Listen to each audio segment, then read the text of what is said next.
Bah quoi, c'est vachement dur à jouer, tiens. Bon, vous aurez compris, aujourd'hui, on va parler de cinéma. D'ailleurs, en pensant à cette flûte, ça me rappelle la fois au stage d'été, je me suis enfoncé dans le...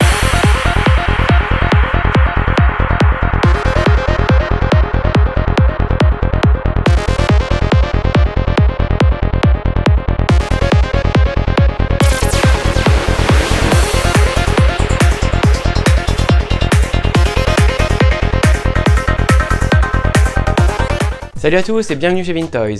Aujourd'hui, on va donc parler de cinéma et plus précisément de gamme de jouets issus de vieux films. Allez, moteur, action! Acteur.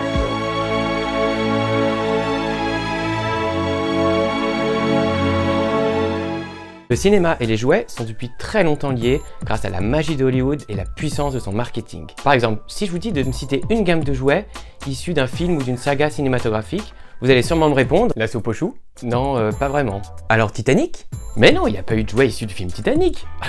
Quoique, ça aurait pu faire un truc sympa. C'est moi! Je suis rentré!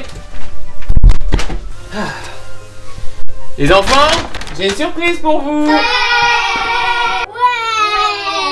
Je vous ai ramené une figurine de Jack Dawson du film Titanic. En plus, c'est la version Ice Edition. Vous êtes content? Oui. Allez jouer avec.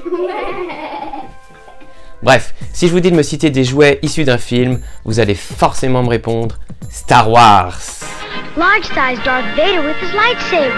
Star Wars large size action figures. Capture R2-D2. Ending Han Solo. Pour beaucoup, George Lucas est un peu le père fondateur des produits dérivés. C'est l'un des premiers qui a vraiment compris l'intérêt des jouets pour promouvoir un film et surtout se faire beaucoup d'argent. Après Star Wars et l'énorme succès des figurines Kenner, beaucoup de producteurs et distributeurs ont voulu s'engouffrer dans la brèche, mais sans toujours y parvenir. On a en effet pas mal de gammes de jouets issus de films qui sont pourtant passés inaperçus ou très peu connus chez nous. Mais maintenant que vous commencez à me connaître, vous savez que j'aime bien vous parler de gammes que j'affectionne et qui sont peu connues. Et donc, je vous parlerai pas de jouets Star Wars aujourd'hui. Oh bah non là, qu'est-ce que je vais faire ce costume de Dark Chewbacca maintenant? Je l'avais acheté exprès pour la vidéo quoi. Je vais plutôt vous parler de 3 films que j'adore, dont les gammes de jouets sont passées un petit peu inaperçues et très peu connues chez nous. Et pourtant, vous allez voir qu'avec la première gamme, George Lucas n'est pas très loin. Allez, c'est parti!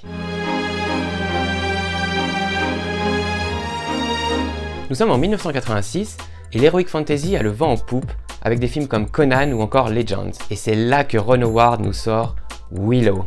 Courage, Willow. Own the legend like never before.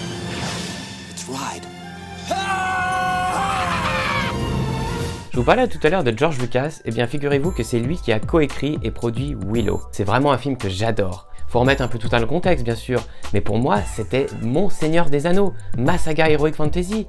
Tous les ingrédients étaient réunis. On avait un héros qui veut pas être héros, une quête, des compagnons, de la magie, des combats, des monstres et des nains.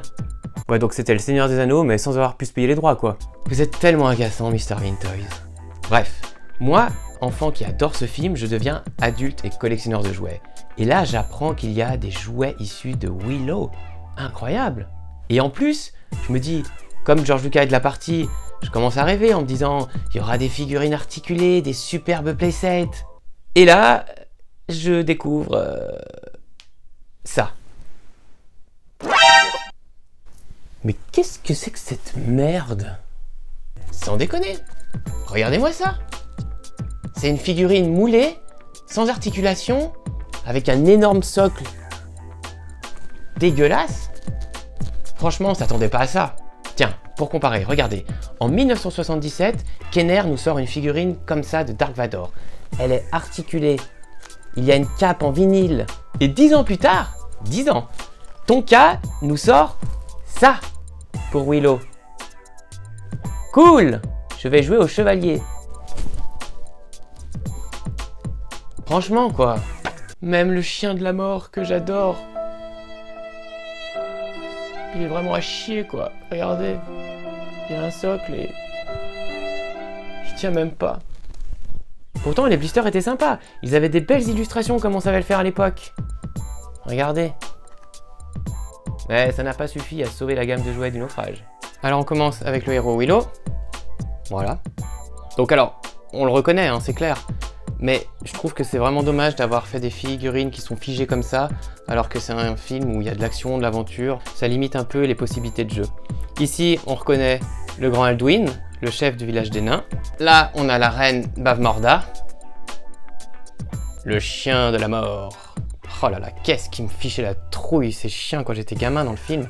Puis quand j'ai su plus tard que pour le tournage, ils ont simplement utilisé des gros chiens qu'ils ont déguisés avec des fourrures ridicules, ça perd un peu du mythe. Là, bah, le fameux Mad Martigan. Eh oui, Val Kilmer, incroyable dans ce rôle. Et puis ici, on a le terrible Général Coel, voilà, avec son casque, qui faisait vraiment peur. Franchement, cette figurine-là, vous l'auriez vu avec des articulations, avec une vraie cape, enfin, ça aurait été vraiment quelque chose de terrible, avec le casque amovible même. Et puis les blisters, donc voilà, ici on a le blister du chien de la mort, voilà, le blister de Willow, sympa avec les photos franchement, et le troll. Mais là aussi franchement, regardez quoi, qu'est-ce que vous voulez que jouer avec une figurine qui a les bras en l'air comme ça? Non mais sans rire. Ah là il fait peur par contre. Tiens, il me rappelle quelqu'un. Mais je dirais pas qui. Bref, ces figurines, je trouve qu'elles cassent vraiment pas trois pattes à un canard. Tiens, elles viennent de loin ces expressions. Mais heureusement dans cette gamme, il y a eu un jouet qui a sauvé tout le reste. Une masterpiece comme on dit. Est-ce que vous vous souvenez du Evil Dragon? Rappelez-vous de la scène du château abandonné. Et là, dans les douves, il y a un monstre à deux têtes qui surgit.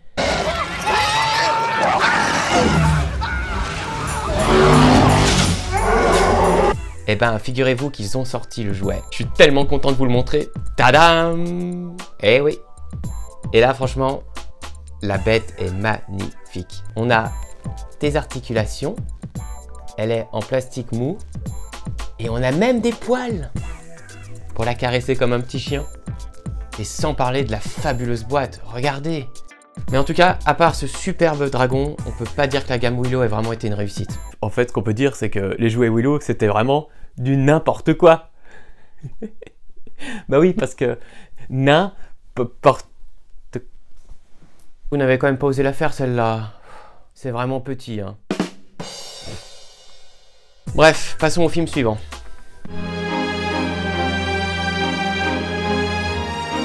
Pour le film suivant, direction l'année 1991. Le réalisateur Kevin Reynolds adapte au cinéma les aventures de Robin des Bois, avec un casting 5 étoiles. Kevin Costner au sommet de sa gloire dans le rôle du prince des voleurs, Morgan Freeman, Christian Slater et le génialissime Alan Rickman pour le terrible shérif de Nottingham. Je sais pas vous, mais moi j'adorais ce film. Pour les garçons, il y avait de l'aventure, de la bagarre, une sorcière qui foutait franchement la trouille, et ce super plan où on a l'impression que la caméra, elle est sur la flèche en plein tir, quoi.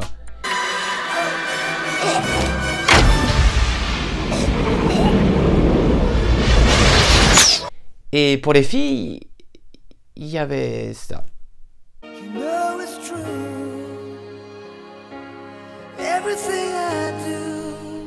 Ah, Bryan Adams et son slow légendaire. Tiens, d'ailleurs dans les commentaires, dites-moi combien d'entre vous ont emballé en boom sur cette musique. Ça m'intéresse. Bref, on n'est pas là pour parler musique, mais de jouets. Et justement, en parlant de jouets, on va parler de ça.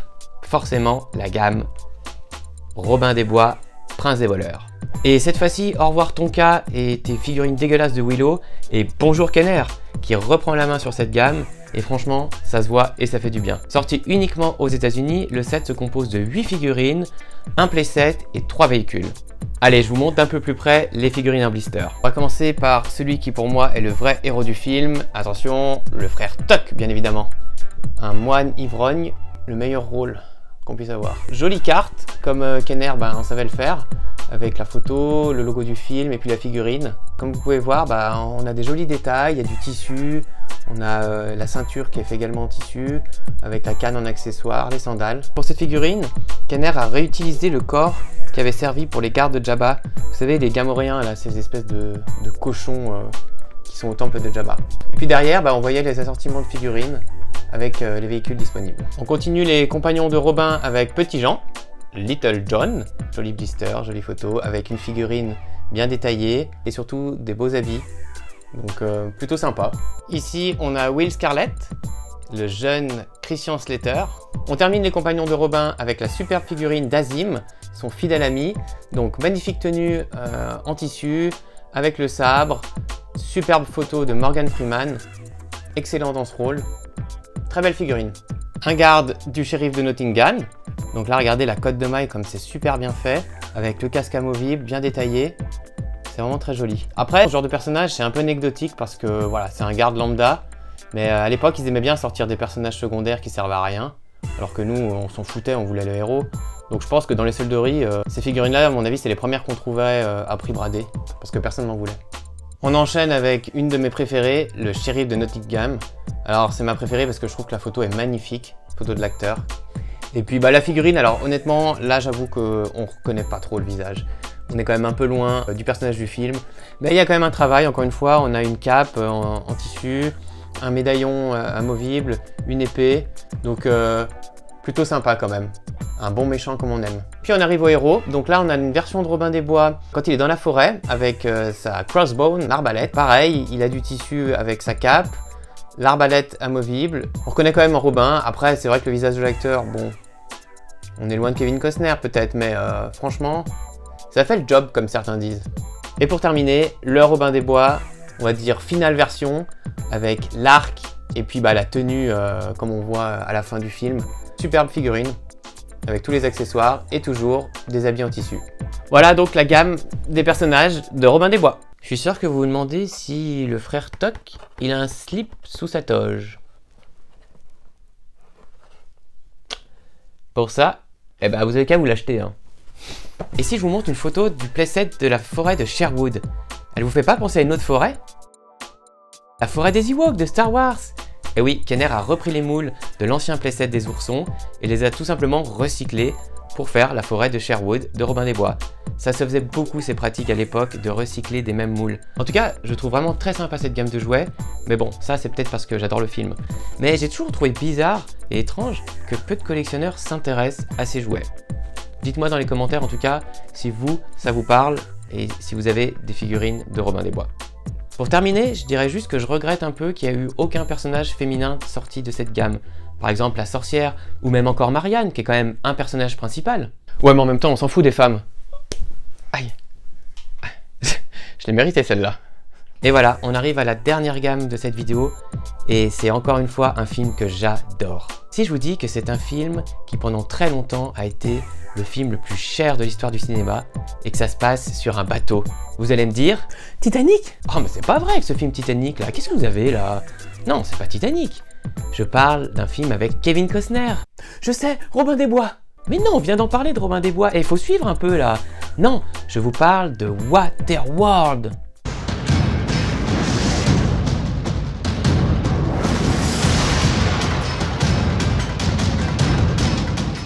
Et alors là, il y a débat sur ce film. Parce qu'il y en a qui vont dire c'est de la merde, et d'autres comme moi qui vont dire c'est génial. Et franchement, ce film Waterworld, pendant longtemps, il était vraiment l'un des films préférés, toutes catégories confondues. Vraiment. Et du coup, quand j'ai su qu'il y avait aussi eu des jouets sortis aux États-Unis, je me suis dit oh, il me les faut. Et donc, je vais vous parler des jouets de Waterworld. C'est encore une fois la marque Kenner qui s'y colle. Et franchement, c'est une belle réussite. On a droit à 6 figurines dans des blisters. On a également eu 2 sets avec des engins et évidemment le fameux mythique trimaran ou catamaran. En fait, j'en sais rien. J'ai jamais fait de voile et on s'en fout.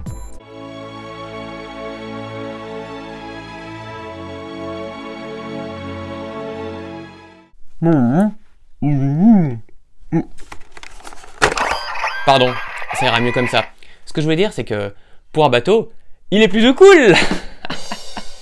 Je vous propose qu'on découvre d'un peu plus près les figurines.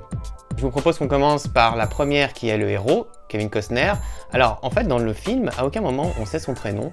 Donc là on l'appelle Mariner, donc le marin. Comme on peut voir, on reconnaît facilement Kevin Costner. Au niveau des accessoires, c'est plutôt pas mal. On a une arme blanche et puis un espèce de lance-missile qui marche avec une petite pompe.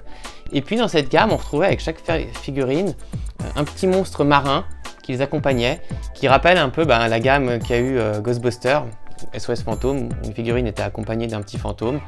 Et puis ça a été repris aussi plus tard avec des figurines du film Jurassic Park, où les héros étaient accompagnés de petits dinosaures. Et puis à l'arrière, on retrouvait le reste de la gamme avec le catamaran. Ici, on retrouve Nord. Donc là, pareil, je trouve qu'on retrouve quand même bien le visage de l'acteur, plutôt réussi. Et puis tout un tas d'armes et toujours la petite créature marine qui l'accompagne. Là, c'est une espèce de crabe qui est fait en plastique translucide, qui est plutôt réussi, franchement. On continue avec le défenseur de l'atoll. Donc là, pareil, encore une fois, joli travail de sculpture. Vous voyez, autour du cou, il a sa corde, les habits sont déchirés. Donc très sympa, avec un filet en guise d'accessoire et le lance-filet qui rappellera certains connaisseurs de figurines. Si vous voyez de quoi je veux parler, dites-le moi dans les commentaires, mais cet accessoire, il a été réutilisé pour une autre figurine Kenner. Et puis, la pieuvre qui l'accompagne. Le fameux Deacon, le méchant du film, excellent Dennis Hopper. Voilà, pareil, on reconnaît vraiment l'acteur. Superbe travail de sculpture, regardez, même au niveau de la peinture, les médailles, la chaîne, le cache-œil. Je trouve que cette figurine, elle est magnifique. Et puis honnêtement, on n'a pas beaucoup de jouets qui sont sortis de Dennis Hopper, donc c'est plutôt sympa à avoir. Comme accessoire, il a un sac à dos avec des disques, et puis un poisson qui l'accompagne. Tiens, d'ailleurs, regardez, quand je vois les étiquettes d'époque, on voit que c'était soldé à plusieurs reprises. Quand je vous dis que ça n'a pas marché cette gamme. Voilà ce qu'on pouvait dire sur cette gamme de jouets qui est malheureusement passée un petit peu inaperçue, mais en même temps ça n'a pas été distribué chez nous, donc forcément c'est moins connu. Mais en tout cas, encore une fois, j'adore le film et je trouve qu'ils ont vraiment fait des jouets très réussis. Voilà ce qu'on peut dire sur ces figurines et sur ce film. Et oui, Mr. Vintoys, qu'est-ce qu'il y a? Oui, excusez-moi, mais ça fait 2 gammes de jouets où vous dites que ça n'a pas trop marché et que les collectionneurs de nos jours s'en foutent complètement. Et à chaque fois, c'est un film où il y a Kevin Costner comme héros. Alors, est-ce que le problème viendrait pas de Kevin Costner? C'est vrai que si j'étais distributeur de jouets, peut-être que je parierais pas trop sur Kevin Costner. Quoique, des jouets bodyguard, ça aurait été cool. Voilà les amis, on arrive au bout de cette vidéo. J'espère qu'elle vous aura plu et que vous aurez découvert des choses. En tout cas, comme vous avez pu le voir, j'aime beaucoup le cinéma et forcément les vieux jouets. Et du coup, j'ai pris beaucoup de plaisir à la réaliser. Si vous avez aimé la vidéo, n'hésitez pas à la liker et la partager. Et surtout, abonnez-vous si ce n'est pas déjà fait, parce qu'il y a d'autres vidéos qui arrivent bientôt. Allez, ciao! Attendez, restez encore, on a un petit bêtisier pour vous. On peut dire que les jouets... Merde. Beaucoup de producteurs ont essayé de s'embroucher. Petit raclage de gorge là, ça fait du bien. Ah putain, il tient pas. Accessoiriste, s'il vous plaît. C'est ça de bosser tout seul. Est-ce que mes lunettes sont de travers? Je ne sais pas, je n'ai pas de retour caméra puisque je n'ai pas beaucoup de budget. Vintoys, c'est quand même sérieux, hein. Il y a un vrai script. On dirait pas comme ça, mais il y a du boulot. Ouais, mais en même temps, on s'en fout des femmes. Attends, ça sonne. C'était nul. Non, mais... Attends. Ah, c'est pas grave. Le fil! Pardon.